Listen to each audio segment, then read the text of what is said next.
मकर संक्रांति का पर्व है। ये कोई मकर संक्रांति ऐसी नहीं पड़ गई। किसी देवता का घर जला था, तब जाकर दूसरे घर में प्रवेश किया था, तब मकर संक्रांति हुई थी।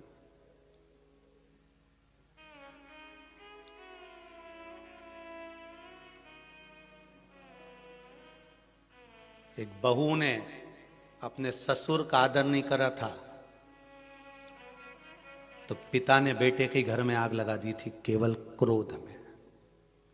तब जाकर ये मकर संक्रांति पड़ी थी। कोई ऐसे ही पड़ गई मकर संक्रांति?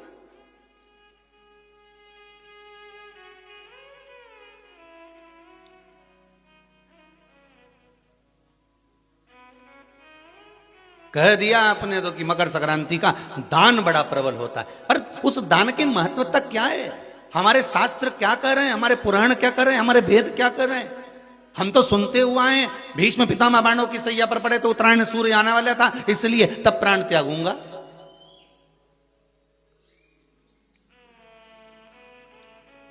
मकर राशि में सूर्य प्रवेश करेगा तब मैं आनंद पाऊंगा, तब मैं दान करूंगा, पुण्य। तो आखिर दान की महत्वता इतनी प्रबल कैसे हो गई? वो तिल की महत्वता इतनी प्रबल कैसे हो गई? वो गुड़ की महत्वता इतनी प्रबल कैसे हो गई?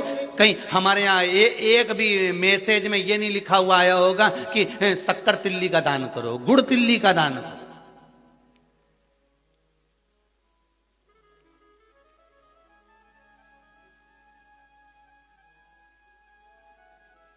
ज्योतिष के हिसाब से तिल शनि है और गुड़ सूर्य है। ज्योतिष के हिसाब से तिल शनि है और गुड़ सूर्य है। कोई साधारण सा भाव नहीं प्रगटा है महाराज जी। इस मकर संक्रांति पर केवल लोगों ने कह दिया कि पतंग उड़ा लो, तो कितनी अच्छी बात है, हिंदू धर्म में कम से कम एक दिन दिया, उड़ा लो, जितनी मैंने उड़ाओ, पर एक ही दिन उड़ाना रहे और एक ही दिन काटना।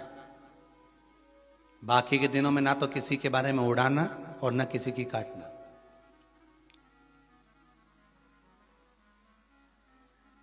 मकर संक्रांति का पर्व देखना है तो पुराना उठाकर देखिएगा कि हमारे यहां मकर संक्रांति का भाव क्या व्यक्त करता था, क्या कहता था। ना तो किसी के बारे में उड़ाओ और ना काटो। किसी की बहन बेटी जा रही है उसकी उड़ा दी, कोई का लड़का है तो उसकी उड़ा दी, कोई की सास है तो उसकी, कोई का ससुरा है तो उसकी, कोई गुरु है तो उसकी, कोई ब्राह्मण है तो उसकी, कोई बड़े